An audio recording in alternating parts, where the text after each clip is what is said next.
మీ water bottle మీ హార్మోన్స్‌ని effect చేస్తుందంటే నమ్ముతారా?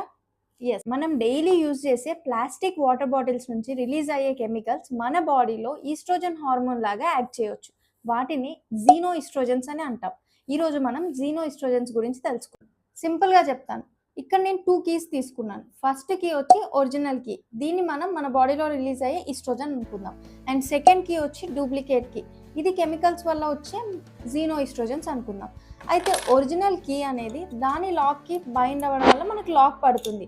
Same ఇలాగే మన బాడీలో రిలీజ్ అయ్యే ఈస్ట్రోజన్ అనేది దాని రిసెప్టార్ బైండ్‌కి ఇలా బైండ్ అవ్వడం వల్ల కరెక్ట్‌గా దాని పని అది చేసుకుంటూ హార్మోన్స్ బ్యాలెన్స్‌గా వెళ్ళిపోతుంది. ఇలా బైండ్ అవ్వకుండా ఒరిజినల్ ఈస్ట్రోజన్ బదులు మన జీనో ఈస్ట్రోజన్స్ వచ్చి రిసెప్టార్‌కి బైండ్ అవ్వడం వల్ల దాని పని అది కరెక్ట్‌గా చేయదు. అండ్ స్టిల్ రాంగ్ సిగ్నల్స్ పంపియడం వల్ల మన హార్మోన్స్ ఇంకా ఇంబాలెన్స్ అయ్యి ఇంకా ఎఫెక్ట్ అవుతాయి.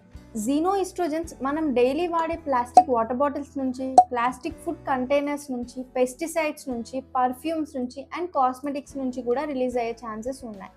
సో మనం దీన్ని అవాయిడ్ చేయాలి. లైక్ ప్లాస్టిక్ వాటర్ బాటిల్స్ బదులు గ్లాస్ ఆర్ స్టీల్ని ప్రిఫర్ చేయండి. హాట్ ఫుడ్ని ప్లాస్టిక్ కంటైనర్స్లో వేయడం, హీట్ చేయడం తగ్గియండి. పర్ఫ్యూమ్స్, కాస్మెటిక్స్ ఇవి కొంతవరకు అవాయిడ్ చేయడం బెస్ట్. కానీ యూజ్ చేయాల్సి వస్తే లేబుల్ని చెక్ చేసుకోండి. ఫ్రూట్స్ అండ్ వెజిటేబుల్స్ని బాగా వాష్ చేసి మరీ తీసుకోండి. హార్మోనల్ హెల్త్ అంటే ఫుడ్ మాత్రమే కాదు, మన డైలీ ఎన్విరాన్మెంట్ కూడా చాలా ఇంపార్టెంట్. ఇలాంటి హార్మోనల్ హెల్త్ టిప్స్ కోసం నన్ను ఫాలో చేయండి. Thank you.